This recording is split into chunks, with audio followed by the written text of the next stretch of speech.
Thank you very much. District Governor Lyle,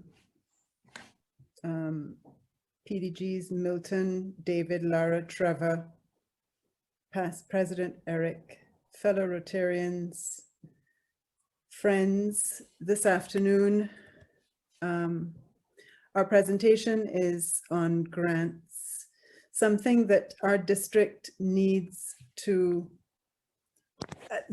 all members of our district need to be au fait on. It is important that we know the intricacies, how to do it. It seems monumental, but it is but a process. Practice makes perfect. And this afternoon, we have staying up with us very late from the UK, our very own PDG Milton. And he is our Rotary Foundation chair, bringing us the way things should be done, the tips and tricks on applying for a grant. So we'll actually see a live presentation, and then we have a successful grant application with PP Eric. So these are not, again, another session that has been well thought out and will bring you the fruit for you to actually take this step. So please listen, take your notes, ask your questions. This is the time. And by the way, this is the session that is a mandatory session if you're going to be applying for a grant. So I encourage you to listen, and the experts are here. And that's all we bring in this district, the experts to speak to you. So please take your notes and I'll listen to you after, see what you say. Thanks so much. Back to you, Luana. Thank you, DGE Sonia. Milton Innes, past district governor, is a quantity surveyor by profession and a fellow of the Royal Institution of Chartered Surveyors. He worked within the construction industry in Barbados and the Caribbean for 35 years before being appointed as Barbados's High Commissioner to the United Kingdom in 2018. Milton is a member of the Rotary Club of Barbados West and has been a Rotarian for over 30 years.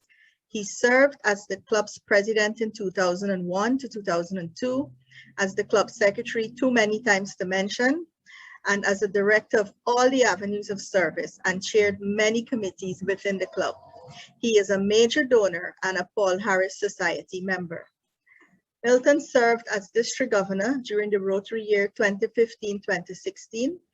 Within the district, he has been the disaster chair and trainer on a number of occasions. He's been the PR chair, the membership chair, the grant subcommittee chair, and he continues to be actively involved at the district level. He remains a presenter at PETS and district conferences and is currently the District Rotary Foundation Chair for District 7030. Milton will be part of the training team at the Zone Institute in Naples, Florida later this year. Very impressive, PDG Milton. Welcome and thank you for agreeing to facilitate this most important session for us. Thank you. Eric Van Dyke is a member and past president of the Rotary Club of West Richmond, located in Richmond, Virginia. He has been a member of Rotary since 2009 and has served in various capacities such as director and officer roles. Eric is a Paul Harris Fellow and chaired an effort to secure a global grant through Rotary in collaboration with the Rotary Club of Barbados West and District 7030 in 2017-2018.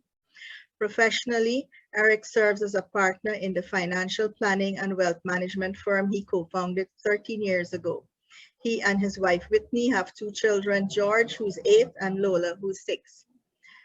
Past President Eric, welcome to you also to our training session, and we look forward to the presentation. PDG Milton, over to you. Thank you, Luana. Let me get my screen together. So are we seeing that? Yeah? Yeah. Good, Yes. excellent. So good evening, fellow Rotarians, and welcome to this seminar on Rotary Foundation grants, which, as the DGE has said, is a very interesting, it's a large topic, so we'll try and do it as quickly as we can this evening. But it is one that sometimes is quite misunderstood in a lot of ways, and therefore we hope to be able to give you some clarification. So the first thing we want to look at is what I call the funding cycle and the funding model. So with this chart, and you will get copies of this of the presentation, so don't worry ahead. What this chart really is showing is on the left-hand side in green is basically how the Rotary Foundation is funded. So individuals, clubs, districts put money into the foundation through various avenues. There's the annual fund. You can put money into polio. You can put money into areas of focus. And what that does is it generates the income that gives us the opportunity to do grants. For the purpose of grants, what we concentrate on is the annual fund, okay? Now, when you put money in the annual fund, in 3 years' time, a proportion of that money comes back to the district as what we call DDF, which is the District Designated Fund. Now you're seeing that on the right-hand side under disbursement. And the District Designated Fund can be used for district grants. It can be used for donations to polio, to peace, and it can be used for global grants, okay? And what you also see on the right-hand side is that the World Fund will provide matching funds for global grants. Now, the current situation is that when we give money to the annual fund, 5% goes to operating expenses, 50% goes to the DDF, and the other 45% goes to the World Fund. As of July 2024, that will change. 5% will go to operating expenses, and the remaining 95% will be split equally between DDF and the World Fund.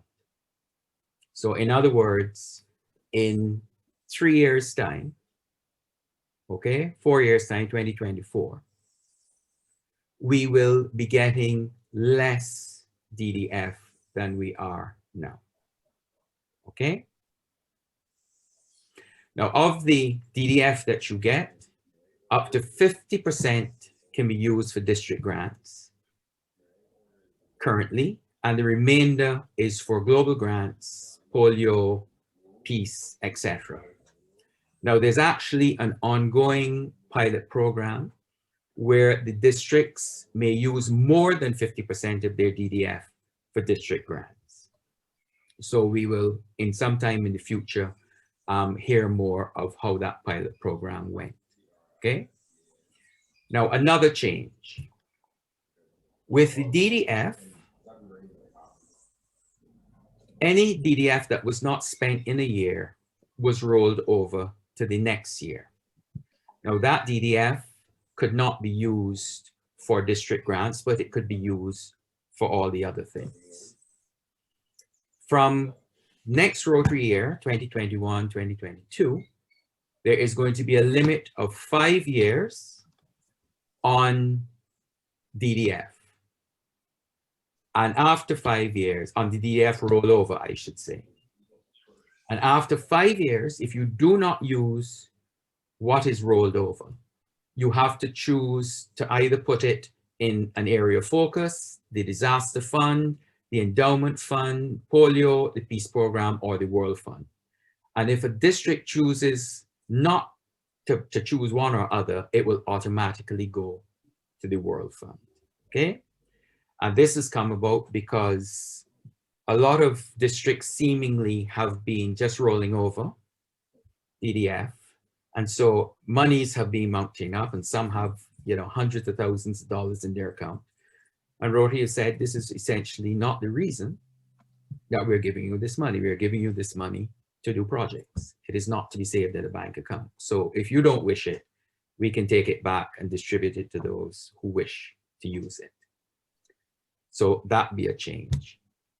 One other change that I will mention under this slide is that from, again, the 1st of July 2021, that DDF donated to polio will only be matched by 50% by the World Fund. Currently, it is 100%. From next year, it will only be 50.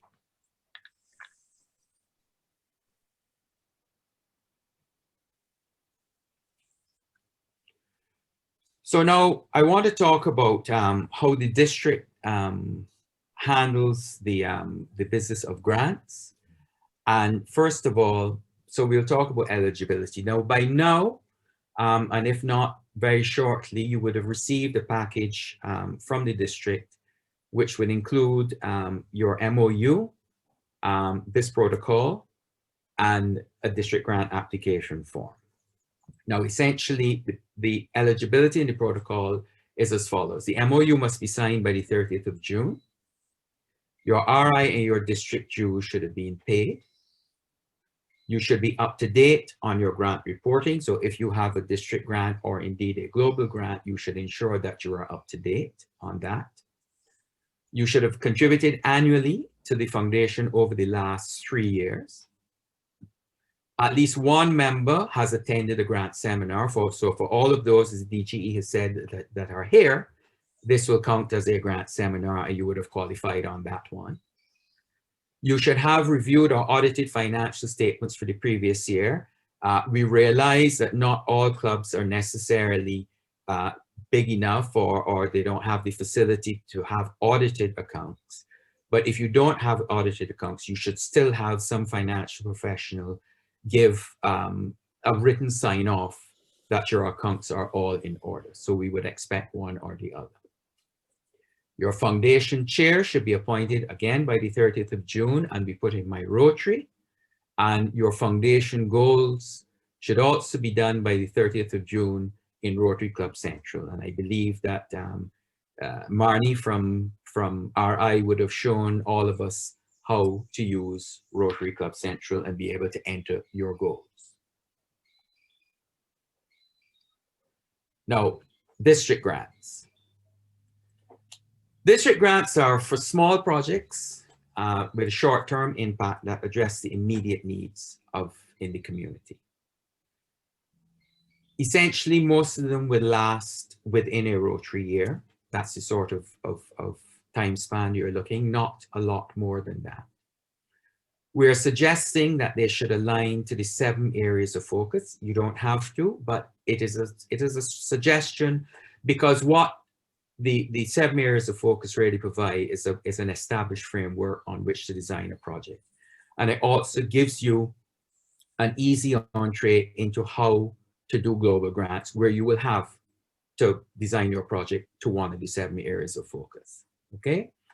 It's a single block grant, which is awarded annually. And what that means essentially is that the district will complete the application for the district grants on behalf of the clubs and submit that to Rotary, okay? What will happen is then you get a single block of money and then that is distributed to the clubs based on what their requirements are, okay? It is managed, of course, through the foundation committee, which will comprise, of course, the DG and the DRFC, yours truly, and the district grant subcommittee chair, which will be PDG Lara Quentrell Thomas, okay? This year, we funded 7 district grants totaling just under 35,000 US, which covered the areas of peace and conflict resolution, basic education and literacy, and economic and community development. Okay, did I do that twice? Yes.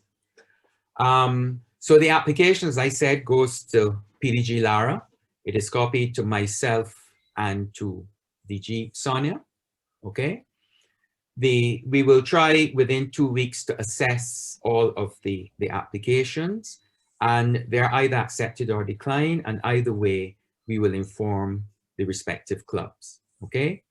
Once we have agreed and accepted, then the DG will sign off on the application, and then they will all be processed and sent to Rotary Foundation for their approval and the disbursement of the funds.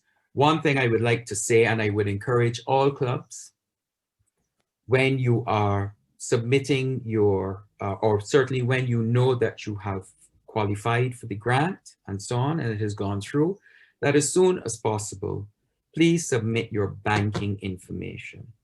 A lot of the times, certainly since I have been doing this, we find that sometimes that becomes a struggle. When you ask for the information, sometimes you have to keep asking for it so we can deposit the funds into your account. Okay, so that is just as a little note for you. Okay, now in terms of how the club manages these funds, okay, the club should really set up a separate bank account to receive and disperse these funds, but we understand and we all know too well within the Caribbean that is not necessarily the easiest thing to do. So therefore, what we do ask though is that you keep separate accounting of the funds, okay? You should also keep copies of receipts and so on accounts as required by the laws of your country, okay?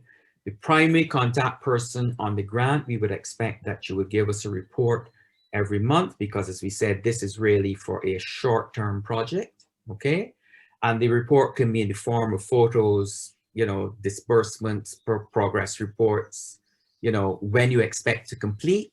And after the project is finished, we would expect that within a month, you would give us a report with the copies of the receipts and so on. In the same way that for Global Grant, you can be audited. The district can also audit any club to ensure that the funds are being used for the purpose in which they were intended. So now I want to move on to global grants, which are a bit more exciting in a lot of ways. And global grants really fund projects and activities that relate to the goals of the areas of focus and are sustainable and measurable. And please note those two words, sustainable and measurable. They provide larger awards for projects and activities with a project cost of $30,000 US and above.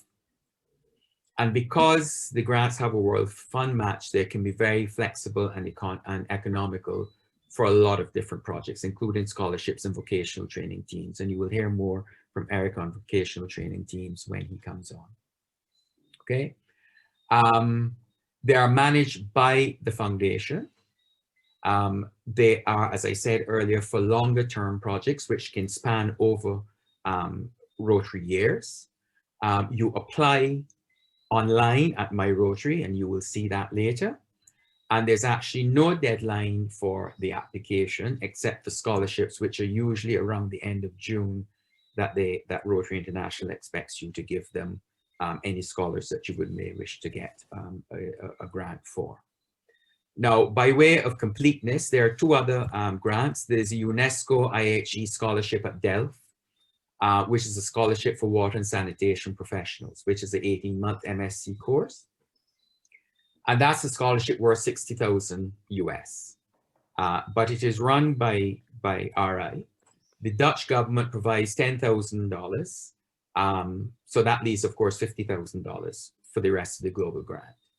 And it is expected really that the Rotary Club, who is the sponsor and indeed the scholar, should contribute at least $3,000 to the grant, and also that the district should be looking to at least give $5,000 of their DDF towards the grant, okay? The other type of grant is a scale grant, which is really a huge grant, and it's a very competitive grant, and it's designed really to respond to clearly defined needs that reflect community priorities and engage its leaders. It benefits a large number of people in a significant geographic area. And it is implemented by a Rotary Club or a district and with an experienced partner like an NGO or a private institution or the government, okay? The Rotarian leadership must guide the project to succeed, as the grant should not simply transfer it to partner organizations. And the World Fund gives you $2 million for an approved project. And applicants are also strongly encouraged to supplement foundation funding with resources from multiple other sources. So you understand the magnitude of a scale grant, okay? It's usually, well, the grant will support 3 to 5 years of activity that must align again with the Rotary areas of focus. And the applicants must be prepared to include a fully developed and highly sophisticated project design, as well as baseline data and plans for monitoring and evaluation. So that gives you the scale of the types of global grants that are available. Now, as I said, what they support, humanitarian projects, as many clubs throughout the world do, scholarships and vocational training teams, which are, as you know, groups of professionals who travel abroad or either teach local professions about their field and to learn more about it themselves, okay? Funding. The minimum budget is 30,000, as we said, and the World Fund can provide up to a maximum of 400,000, okay? Clubs and districts will contribute to DDF funds that the World Fund matches. Now, this is another change. DDF will only be matched 80% from the 1st of July, 2021. Before, as we speak, it was 100% match for DDF funds. It is now going down to 80%. And from this year, you would have known that cash was no longer matched. Now, a little anecdote for you as well. This year, which was the first year for cash not being matched, some came up with some very clever ideas. Is if I donate, let's say 2,000 to the Rotary Foundation, can you give me 2,000 DDF? I've heard that before. And I said to them, I said, well, really and truly, if you donate 2,000 to Rotary Foundation, we're only going to get about 1,000 in 3 years. But I'm giving you 2,000 of the DDF, so someone else doesn't get 1,000. So if you put 4,000, then you will get back 2,000 in 3 years. I'll understand, we can forgive the 3 years, but at least there will be an opportunity for someone else to do that. So I'm just giving you that as a little hint as we go forward. And particularly now the DDF has gone down to 80%. I have not worked out the mathematics of what that would be, but understand that the reality is we have limited funds.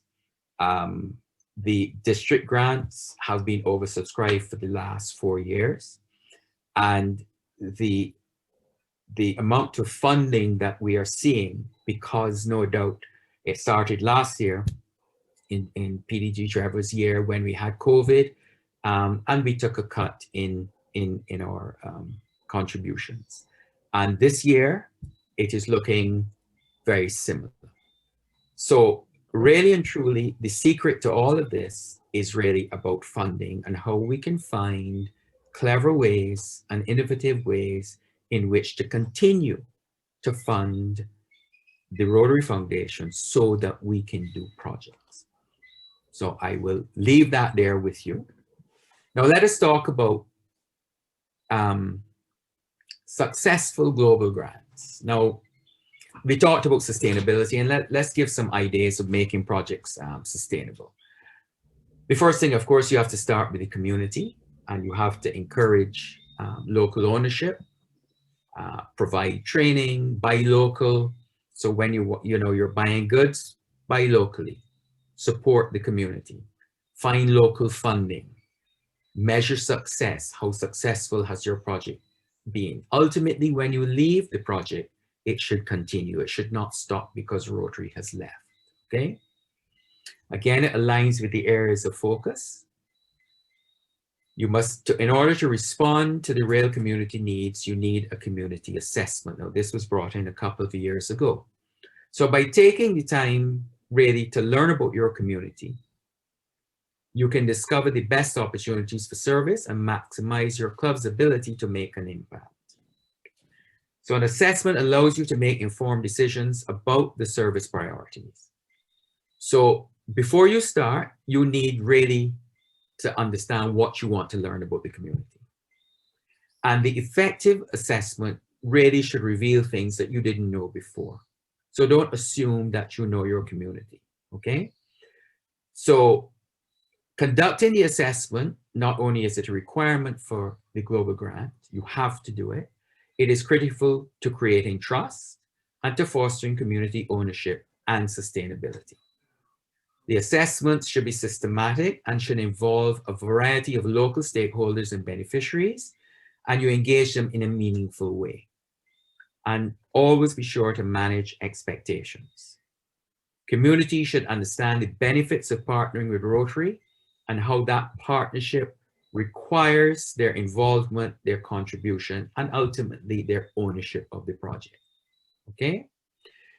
Now, the eligibility requirements are in the terms and conditions, and I can tell you the terms and conditions are, it's a 17-page document that speaks to all of the rules and regulations of district and global grants, and it is read in conjunction with the Guide to the Global Grants and Community Assessments. And I can tell you that all of this is available on My Rotary. There's nothing that is secret. You can go on, you want to do grants, you go and you have all the PDFs there that will show you exactly what is required. But I would strongly suggest that whoever is dealing with the grants, okay, that they read those documents so that they ensure that they understand all of the rules and regulations. Now, a little bit more about community assessments. Remain open-minded, okay? As we say, do not underestimate your community, and don't presume that you know what it needs or what challenges it faces, okay? Choose your participants carefully. Consider the makeup of the community and ensure you include a diverse cross-section of relevant groups. So you're looking at gender, age, ethnicity, religion, income level, vocation, those sorts of things you're looking to make sure you get a diverse cross-section. Include overlooked and marginalized groups. Women, young people, the elderly, the differently abled, those sorts of things. Those sorts of groups are normally and usually often overlooked. Keep the community's social dynamics in mind and provide a forum in which all groups feel comfortable in sharing their views. Consider yourself an outsider. Even although you may live in the community, find a well-connected individual or group or organization that can introduce you to local stakeholders. Never assume that you know everything about that community, as we have said. And look for objectivity, of course. Avoid promising a project before a club makes a formal decision, and indeed before Rotary decides to grant you the grant, okay? So, but you must assure your participants and members of the community that you will let them know, keep them in the loop when the club decides, and indeed when Rotary decides, and invite them to take part in activities that you're doing. So you create that bond between the community and the club, okay? Empower the stakeholders. So you speak with them, you don't speak at them, and you encourage them to help inform the decisions. And also, of course, ensure that they have an active part in any local initiative, okay? And as I said earlier, it was on the other side. This is just a link to the community assessment tools, which will give you those very pointers. Okay, this slide, I won't go through this because Eric will show you live the project that he did. But basically, those 12 items there are the areas which the form will delve into, and you will be required to answer very specifically and very broadly on those aspects of your global grant. As I say, you will see a live presentation of that shortly. Okay. Now, reporting. Now, this is something that I want really to hammer home. Once you have been successful in your grant application, there are reporting requirements to fulfill, and they're very serious. Again, it is part of the memorandum of understanding that you sign when you sign for the global grant. Okay. Monitoring is the continual process of collecting specific data, and it uses the measures and benchmarks that you have put in your grant application to track the progress of your project. Now, evaluation is the assessment of how well your project is achieving its objectives.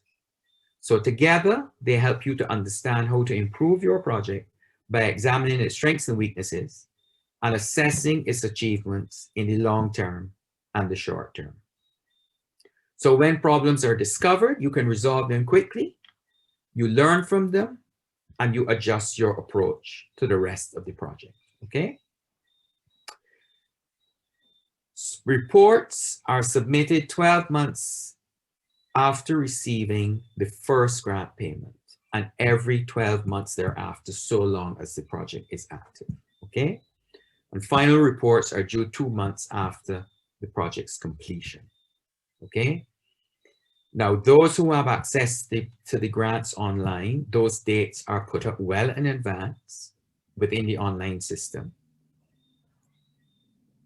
2 months before the grant report is due, the primary sponsor will receive an email, okay?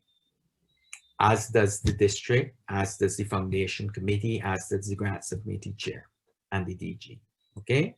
If a grant report is overdue, the Rotary will contact the sponsors to remind them to submit the report, okay?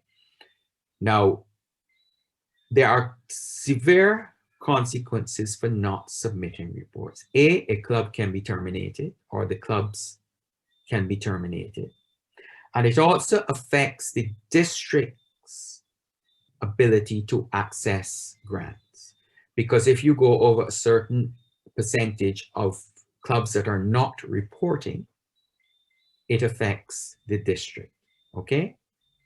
It is therefore very important that you have a rapport with your partners and it should be part of your project plan. Who is going to report? How is it going to be done? What information do you want from each other within that report to make sure that it is done properly? Okay, we are dealing with a case now where one of the partners to the report, the 2 people that are listed, are no longer members of the club. And so you are now having to try and get other members now to sign on to take responsibility for the reporting issues. So there are those, and this has been going back and forth for a while, and it becomes, you know, an issue eventually. So that is just to let you know that reporting, there is more than enough information that is shared with the parties in the grant and within the district, that reporting should not be an issue, okay? And you will also understand, just to add on to that, that if there are overdue reports, okay, that clubs will not be awarded new grants until the previous reporting requirements are fulfilled, okay? Now, some points to remember, and this is really the last slide, but these are things that we have noticed over the years, okay? Take ownership of the project, which I think should be fairly obvious.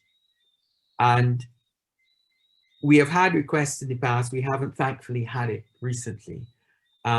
But just to let you know that the District Foundation Committee is not here to fill out your grant application, okay? That is the purview of the parties involved in the grant. We are here to offer advice, and in a minute you will know there are lots of other people and lots of other avenues for you to get advice, okay? Forge relationships with international partners, okay? You need to find partners who are interested in working with you. A lot, you know, Rotary conventions, a lot of you go to Rotary conventions. That is one of the prime areas where, the prime venues that you can meet a lot of people from overseas, okay?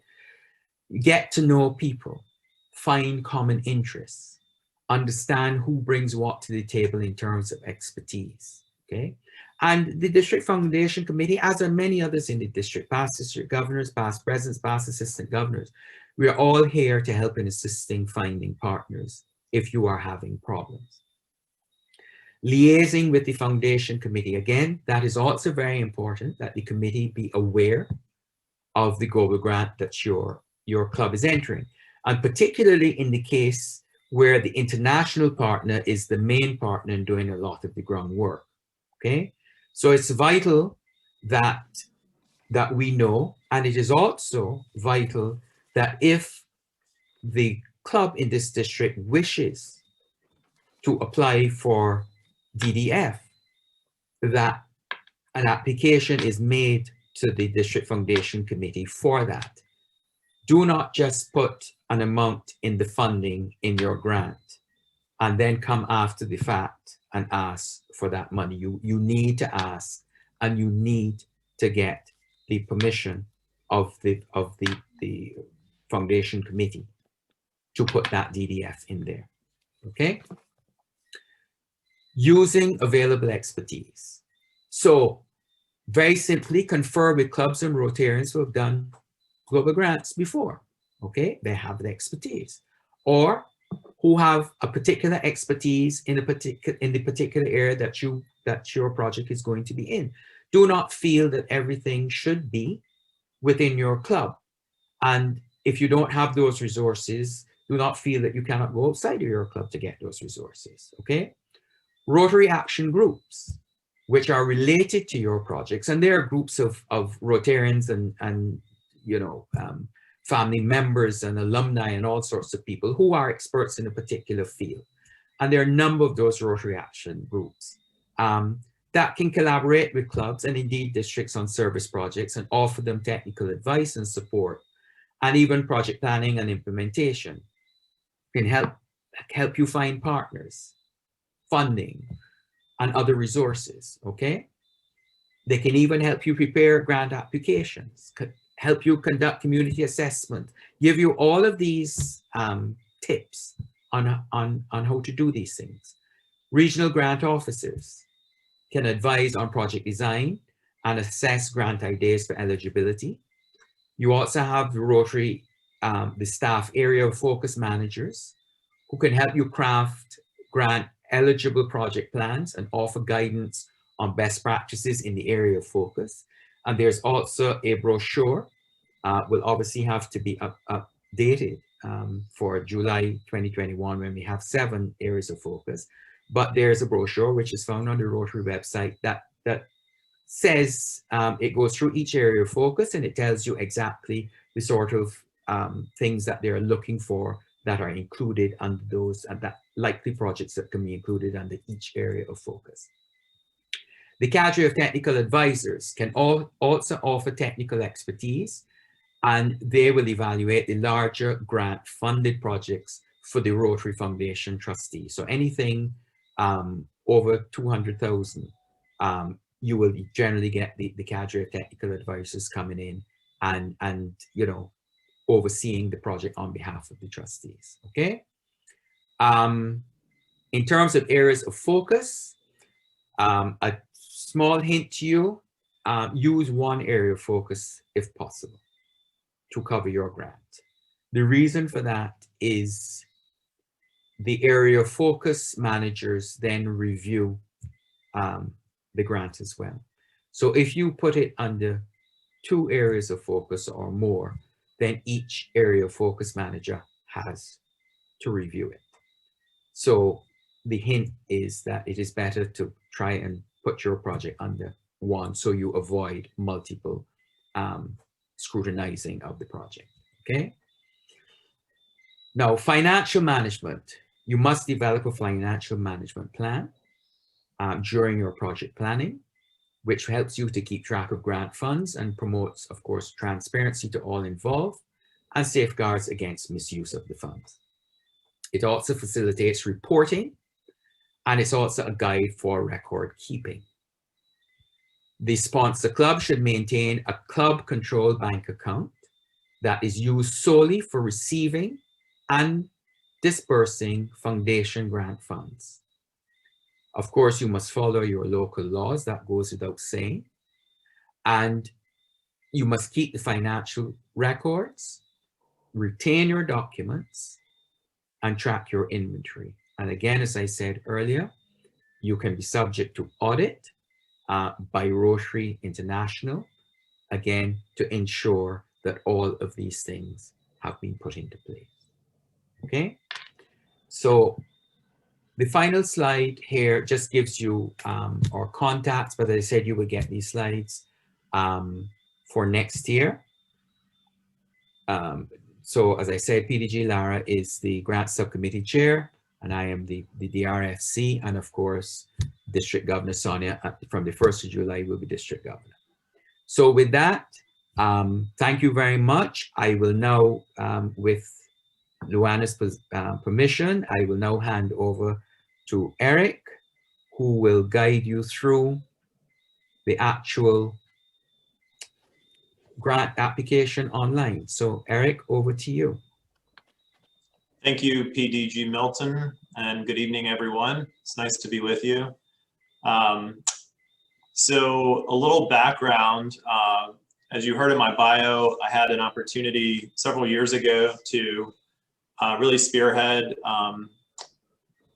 an effort to put together a global grant. And for those of you who might feel like this is an overwhelming task, take note that I had no idea what I was doing when I started, but a lot of the tips that you just heard are extremely helpful. And I hope that you will revisit those slides, because these global grants are so, I think, important and such an important part of the work that Rotarians get to do around the world. And it's frankly, I think, wonderful that we have the ability to really spread the resources of the Rotary Foundation the way that these global grants allow us to do. And so what I'm prepared to do this evening is walk you all through the actual grant application. This is live in the Rotary Grant Center online. And so everything that I'll show you is exactly the way that you would see it if you were to log in and begin building out your own global grant. And so I think what I'll do is take you through this just in the interest of time. And then at the end, if there are questions about maybe how we prepared to put the grant together or what have you, I'm happy to get into some of those details as well. So when you log in, you'll initially be asked basically to name your project. So a little bit of background on our project. This is a collaboration between the host club, which was the Rotary Club of Barbados West, and then my club served as the international club, which is the Rotary Club of West Richmond. This grant is really focused on trying to enhance the neonatal survival rate for children that are born in some challenging circumstances health-wise in the Eastern Caribbean. And so this really targeted a really specific group in terms of who it benefited. So you can see we entered the name of the project here. The application will ask you to select which type of project you are planning. Now, our project actually fell under two of these. So it is a humanitarian project thinking about addressing some healthcare infrastructure needs. But then in addition to that, to do so, there was a big component of this that was around vocational training. It was putting together teams of healthcare professionals to travel internationally and to train healthcare professionals in specific island countries in the Eastern Caribbean. So once you have that figured out, you'll start building out basically who the primary contacts for your for your grant will be. So in this case, I worked closely with Kevin Watson in Barbados West, and we became the primary contacts for both the host and the international clubs. From there, you will be expected to have committee members. And so both on the international club side as well as the host club side, it was important to make sure we had a group of people working on this. So that's where you would put that information. I would say the earlier that you can start to get people engaged around an idea and working on this, then your committee will start to form itself. There are some questions throughout this. If anyone involved in the grant may have a potential conflict of interest that's required to be disclosed, which is important to note as well. So before I get into the details of our project and the overview, I'll say that what was really helpful for us, this can seem overwhelming when you look at it, it looks like a lot of information that's being asked for, but looking back on this, what I realized is that as we started to build what we wanted to do and what the project would look like, a lot of the notes that we had put together around, selling this project to people we wanted to support it or to get involved with it, really started to build the base of our grant application. And so I think you'll likely, like I did, find that you have a lot of this information readily available just through conversations that you've had and research that you've done. But what this application does is really well is it allows you to organize that information in a specific way. So one of the things that we did at the beginning, and PDG Milton mentioned this about going to your district and getting them involved early on and letting them know about this project. To do so, we actually put together sort of an executive summary of the project. It was not a grant application, but it was a much broader overview of the grant. And that really served in a lot of ways to provide the objectives and so forth that you'll see here. So this is just text that what I frankly did is I built this in a Word document, and then I went in and started to add the information into the online application. I just found that it was much easier to edit it that way once I got it in Word the way that I wanted to. So as you can see, we would outline who would benefit from the global grant, including the healthcare workers as well as the children that are impacted by it. Various program activities. So these are the vocational training teams that we highlight here, as well as some regional training opportunities to basically have healthcare providers exchange ideas and collaborate across their island countries. And then there was also a component of this that was about procuring equipment and materials that would be able to not only support the local training goals, but then also support carrying out some of these trainings and some of these new ways of carrying forward this healthcare in the region. And then finally, our grant also funded a regional conference that was held in Barbados, where a lot of healthcare practitioners traveled to Barbados for this. And it was a really awesome opportunity. I was able to make it there myself as well as some other of my Rotarians from my club, and had an opportunity to meet in person the folks from the host club. But it was really amazing to see the collaboration and the cooperation that came out of that conference that has led to further collaboration in the region since then. We heard earlier about the importance of selecting an area of focus and making sure that it fits in. Our grant fit very easily in this maternal and child health. And then you will be asked to define how you will measure success for this grant. So first of all, the application provides some ways for you to sort of check pre-selected options that the application has. So you don't have to necessarily come up with that. But then in addition to that, they start to ask, how will you actually start to measure the project's impact? And so this is a scenario where we had to think through first of all, what are we trying to measure? I think that we heard of the importance of this being sustainable and being measurable. So what will you measure? How are you going to go about doing it?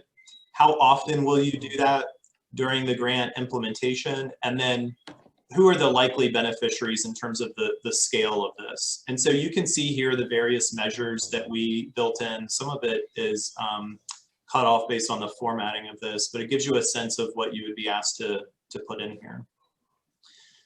And then there's also a question about specifically who will be collecting the information for monitoring and evaluation. I'm going to talk in a minute about what's called a cooperating organization that was extremely helpful in this grant for a couple of reasons. But it's important to think through the person or the people who will be responsible for collecting and monitoring this information, especially you heard my bio. I have really no background in healthcare, and so it was important to find the experts that were able to help us actually implement and then monitor this project. I'm going to touch on World Pediatric in a minute, but World Pediatric Project, many of you may be familiar with them as an organization.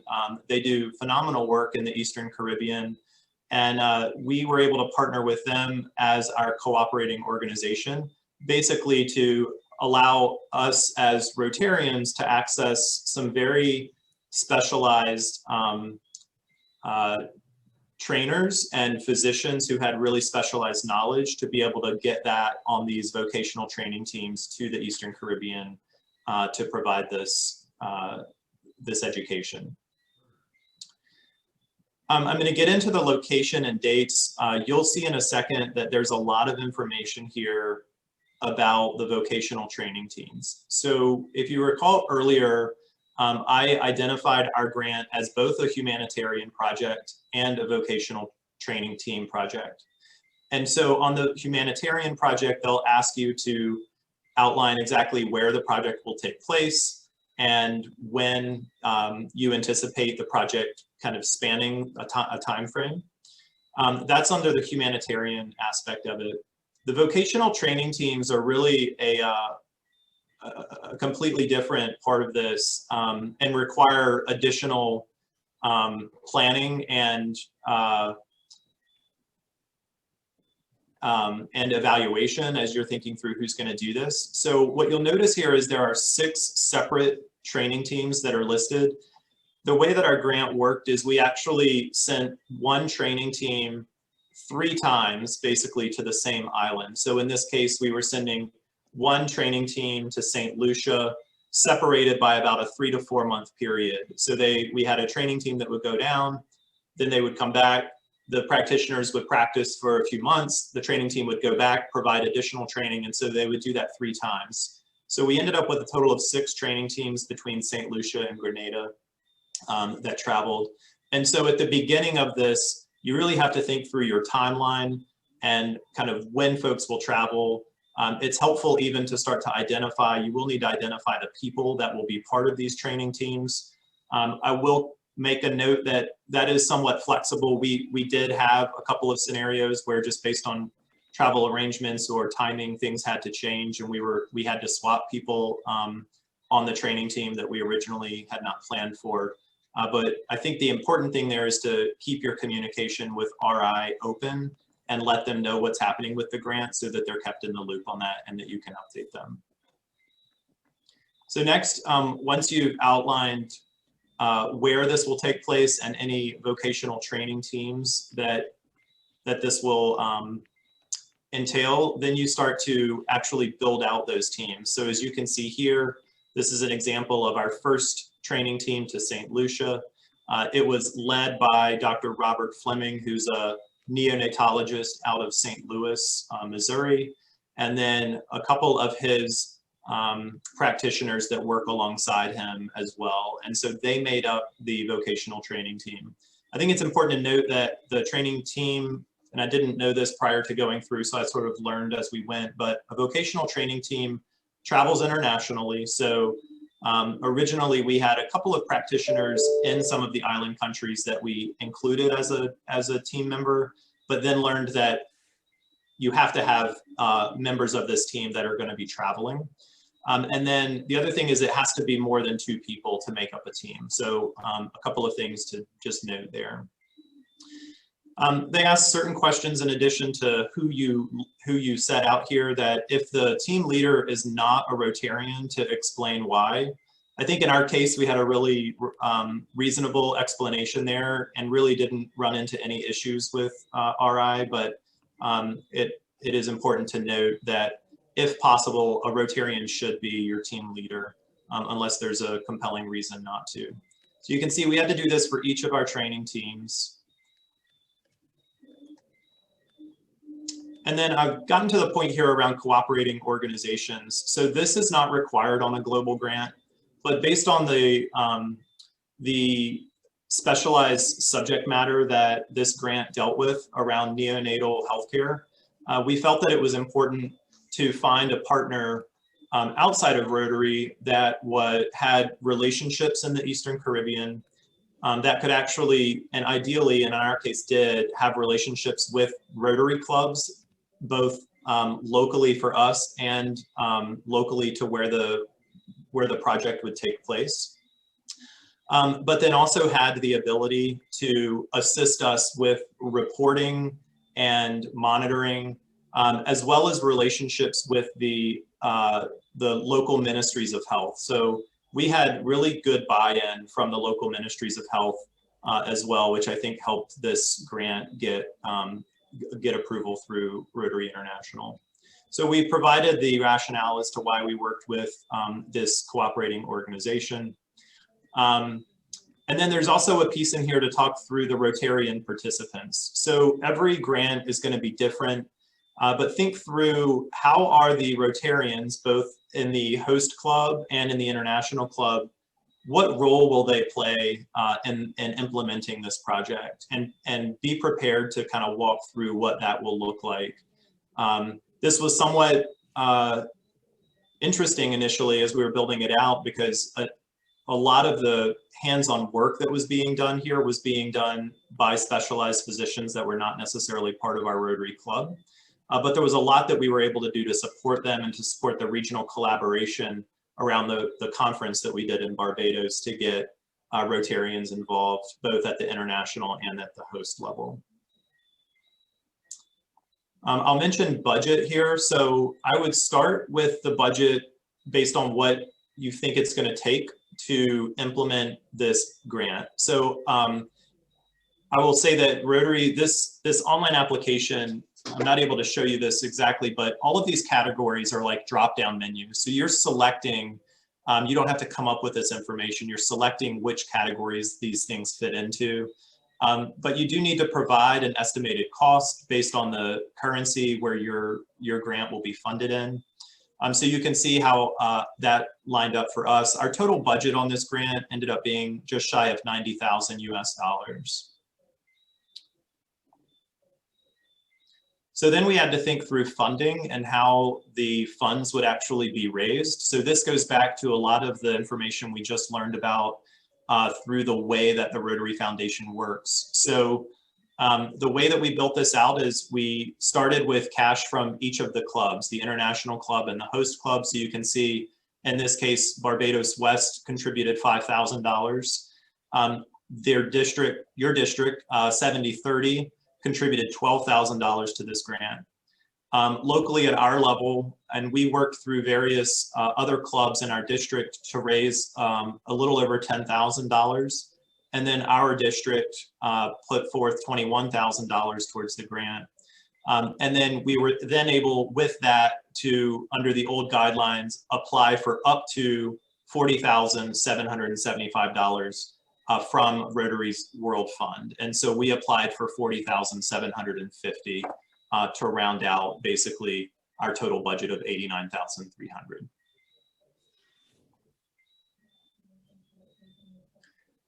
Sustainability is key here. So as you think through your project, definitely think through the sustainable nature of it and how you can implement it to be more sustainable.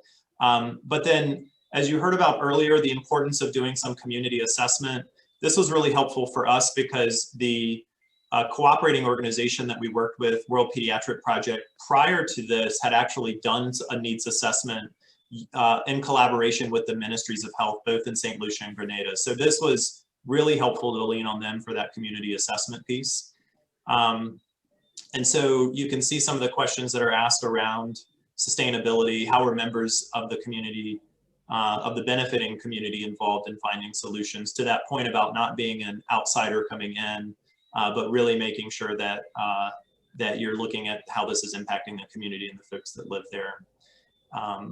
And then how other community members are involved in planning the project.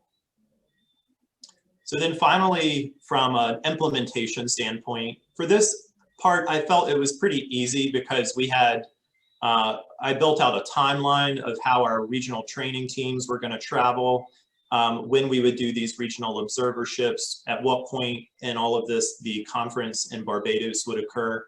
And so this was really helpful to lay out just in a timeline of how the grant would get implemented.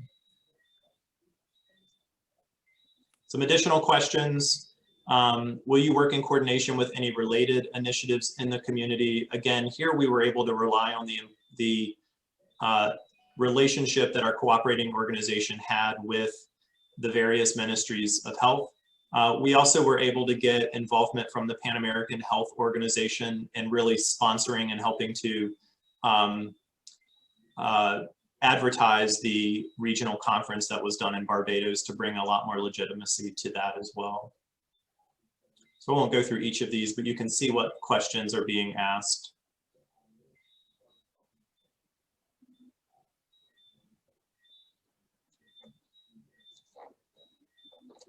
And then for vocational training teams, they would like you to be specific on what are the needs in the area that will be addressed by these training teams. How did you identify these needs?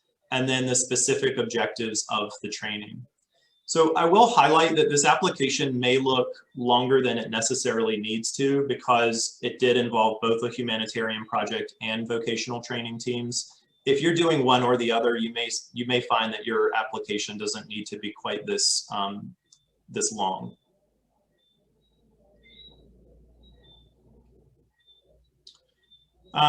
There are questions around items that you may need to purchase as part of this. So for us, that was lodging, airfare for our team members, but then it was also around procuring equipment and finding, when possible, local vendors to do that.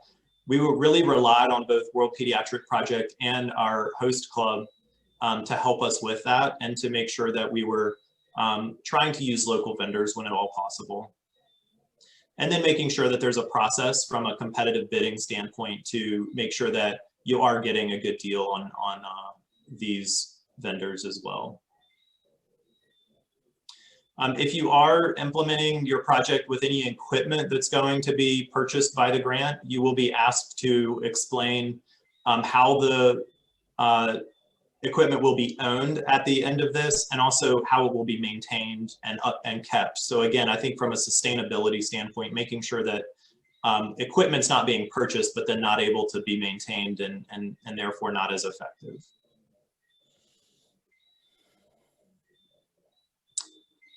All right. The supporting documents, this is just, these are areas where you may find specific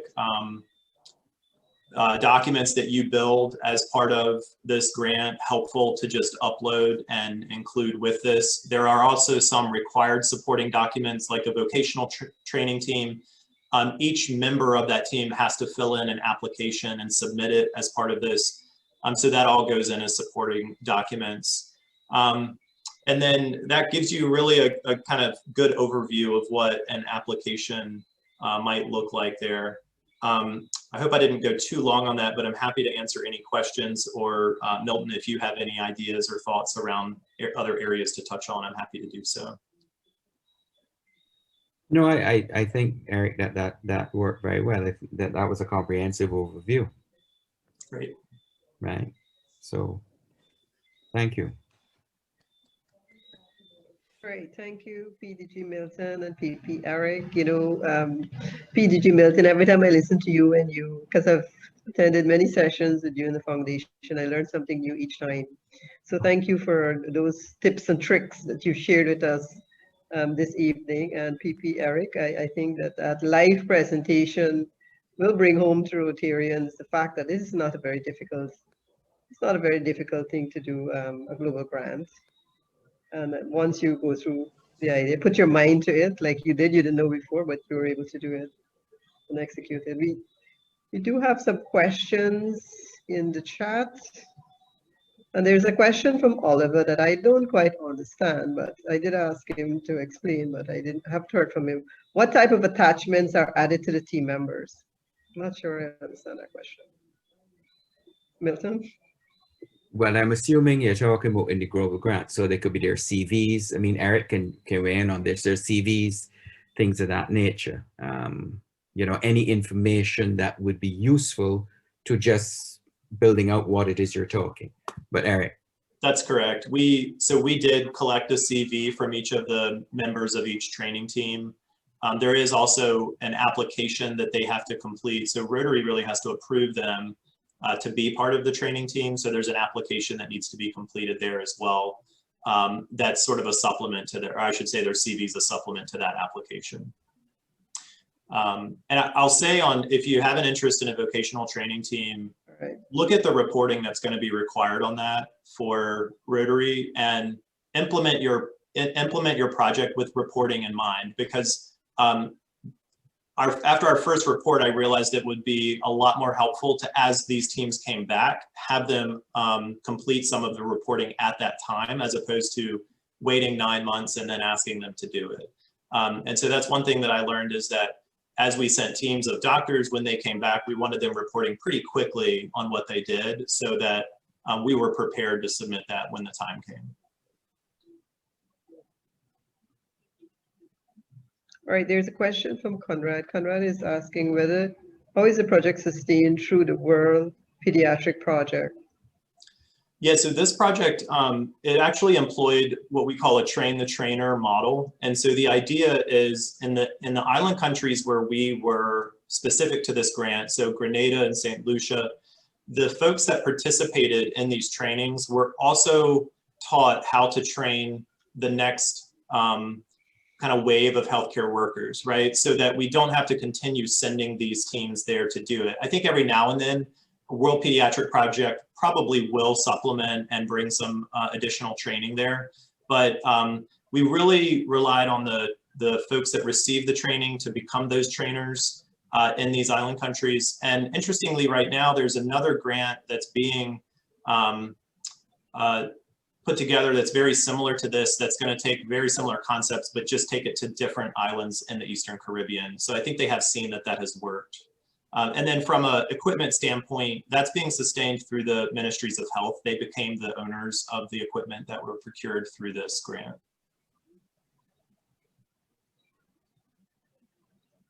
All right, and there's a question from Kia. She is wondering whether the project is still ongoing, out of curiosity, and what were the measurable outcomes for this project? Yeah, so this project is, well, so I would say this specific grant we're trying to get wrapped up. So COVID, we had one final set of regional observerships. So we had healthcare workers in the region that were supposed to be traveling to other countries to observe other doctors. And at the end of the grant implementation, COVID hit, and then the regional travel bans started. And so that was unable to occur. So I'll say in all of that, you can't always predict what things are going to happen in this. So keep in touch with Rotary. We have talked to them, and I think what we'll be doing, we're waiting from the Ministries of Health to get back to us on specifics of equipment that we'd like to procure. But we have about $8,000 that is unfunded that was going to be used for that particular observership that is now available, and Rotary is supportive of us using that for additional equipment procurement if we identify that as a need. And then in terms of the measurables and the outcomes for this, I think that one thing that we have done is a self-reporting assessment of everyone who went through this training. So that's one thing that we can look to from how to measure outcomes of the people and their confidence level to be able to handle certain cases of children that are born very premature, for example, and their confidence and their ability to handle those cases on their own. The other piece of this is around the regional cooperation. So I think a lot came out of that conference that was held in Barbados. There's a desire to continue keeping that going, even if it's not necessarily in person every year, to have some type of way to continue to collaborate. And World Pediatric Project has been really good about communicating back to us as well as they see some of these measurable outcomes through the report or through the evaluation that they're doing as part of the implementation of the grant. All right, thank you. Nicholas is asking whether during the training, at the end of the training, whether any tests was done or any exams were done, and or whether certificate of attendance were given to the so there new trainees. One of the and I went through that application really quickly, but one of the questions in there is about, you know, what's in it for the people that are going to be participating in this. So how are you going to try and recruit people to be part of these groups that will be trained? And so there was a certification process where folks did get a certificate. There was local press that we worked through with Barbados West around making sure that that was highlighted on the local level. Getting the Pan American Health Organization involved at the conference level was really, I think, impactful for a lot of folks. And then from a question around the test, there wasn't necessarily a test. A lot of this training is actually, it's hands-on, and it's about learning what types of medications perhaps to use under certain circumstances and ways to stabilize babies when they're born with really low functioning lung capacity, for example. And so I think a lot of it has just been around seeing the increased confidence and then having this sort of self-reported assessment from the folks that receive this training about how do they feel about their ability to handle some pretty complex cases, ideally on their own without requiring or needing over time the support of a group like World Pediatric Project to physically be there, or even, you know, have to be there remotely. All right, thank you. PP Lisa is also asking a question in terms of completing the financial contributions, whether you have a series of clubs contributing, whether you need to break that out or you just show one lump sum as an international contribution. Break it down. Yeah, could you answer that, PDG Milton? Yeah, you show every contribution. So you list all the clubs that have contributed. All right, just one last question from me, PDG Milton. If, for instance, you receive funds and you have to change course of action, could those funds be repurposed? Yeah, it is up to, you mean the global grant? You're talking about global grant? And district grant. Global and district grant. I mean, as Eric just said, there was money left over that had to be repurposed. So it is possible, yes, but it would have to be kind of within the ambit of what the grant was looking to do, not something completely different, if you understand what I mean. But it is possible, yes. Would you need to seek permission for that? Yes. Yes. Yes. We've had that situation that Eric has talked about before, and as I said to them, Rotary International is very supportive, and particularly in this COVID situation where, you know, it's better that you can use the funds for something that is going to expand or enhance the project that you're doing than giving back the funds when you can just, you know, make a tweak and make it work. So yeah, it is possible. Okay. Yeah. All right, thank you. And I think that's the end of the questions. Could I hand it back to PEG Lorena? I have a question, and then I'll take it back. If you have a project, and this goes for district and global grants, and it requires a financial intervention, say every 2 to 3 years for a finite period, can you make application for a second grant? If it wasn't included in the implementation schedule for the initial application, all the funds received were used for implementation, but this additional funding is needed, let's say, to sustain it. every 2 to 3 years. Can a second grant be applied for? Well, are you doing a global grant which is supposed to be sustainable? So we don't expect the club to be every 2 or 3 years looking for money. It's the community is supposed to take over the project. So if you're talking about sustainability, then no. Because that's the formation of a global grant. You're supposed to walk away from it and the community takes it over and deals with it. So it would not necessarily be something that for that particular grant that you every 2 or 3 years you come back to ask the money. Now, what Eric was talking about, this grant that we are doing, which is a very similar grant, but in 2 other countries. Okay, so we are using the blueprint, but doing it in 2 other countries.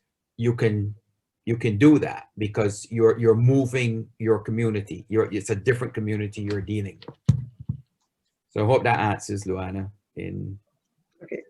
Yeah. Okay.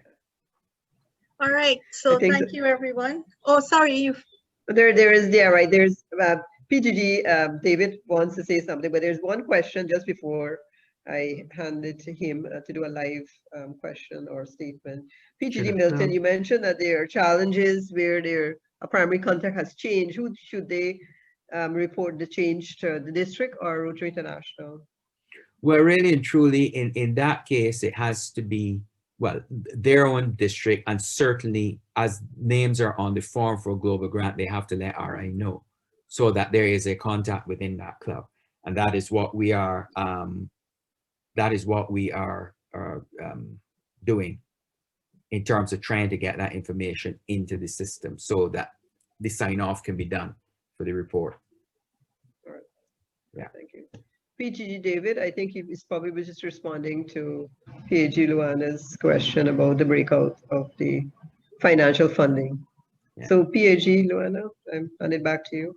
Thank you, PP Liz. CAG Balmati, you're up. I think it's PP Sherilyn. It's me to bring the vote of thanks. Good evening, everyone. All protocols already established. It is my pleasant duty to deliver the vote of thanks this evening. Well, I think we got more than we bargained for. I think I am on. Yes, I was not on 50. So thank you both Milton and Eric. You have given us quite a lot of information. I'm sure we have all received a lot more than we bargained for, as I said before. So Milton, you have shared with us your expertise again on district and global grants. You have provided us with all the requisite guidelines and in fact have crystallized for us the differences between the 2 major types, the district and global grants. You know, you have also brought us up to date with the changes we are going to be experiencing in 21, 22, as well as 24 with regards to the annual fund and how it is going to be distributed. You know, we in the Caribbean, we are aware of some of the challenges that clubs have in executing grants. We have had problems with follow-up, meeting deadlines, meeting timelines, and also with respect to the reporting progress. So I hope now that we have had another exposure to all the guidelines that clubs will be taking heed and accessing themselves also of all the documents you have mentioned with regards to additional information. About the second presenter or past president, Eric. Well, thank you so much. You have shared with us your experience and actually walked us through the steps involved in the application process. So thank you very much. And I also want to thank the team headed by our leader, Luana. I want to thank also the media support, the translators, our moderator, Liz, and for all the participants. Thank you so much for your questions, and I'm sure we are now better prepared with respect to applying for the grants, both district and global, as well as executing them successfully. So thank you all very much. Pleasant good evening. Thank you, PAG Balmati.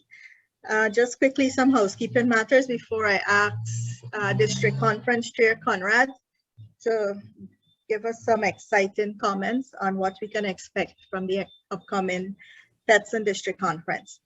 Our next and final session for pre-pets will be held on Thursday, April 8th, and that will be on enhancing public image and awareness. This session will discuss developing a PI action plan, setting your goals, and how to create awareness of club activities among club members, the media, and the general public, and also how to promote your club's image and to make it more appealing to the media and conducive to membership development. So that is a session not to be missed. It will be facilitated by past District Governor Marshall Butler. Please continue to register for your courses in the Learning Center, and also kindly remember to submit your names for your club names for your representatives for the training committee and the name of your club trainer. Please check your email addresses when you're registering for these sessions, because we have a lot of emails being returned due to incorrect addresses. So please just give it a second eye before you click submit.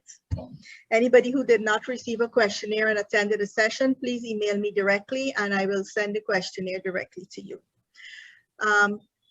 District Conference Chair Conrad, are you ready? Yes. As ready as I can be. Thank you, Luana. But I saw PDG Lara had her hand raised. Did you want to say something, Lara?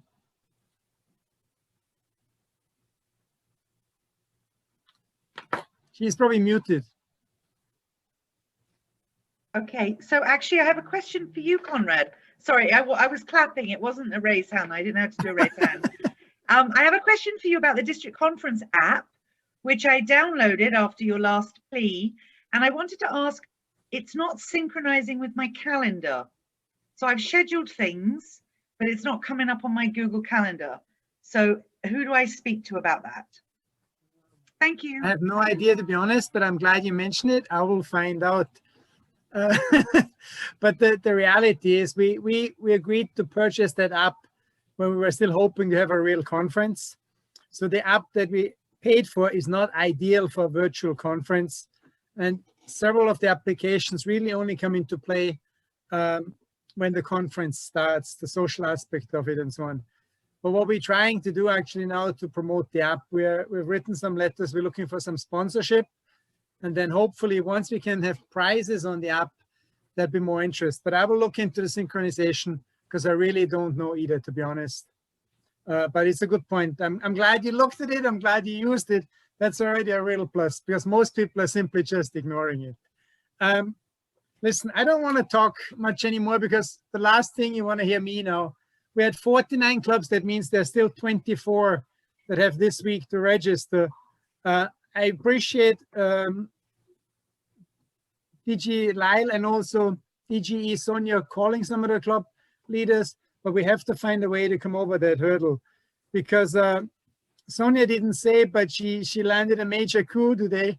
I don't know if you wanted to keep it for some other time to announce, but that is pretty exciting. She got...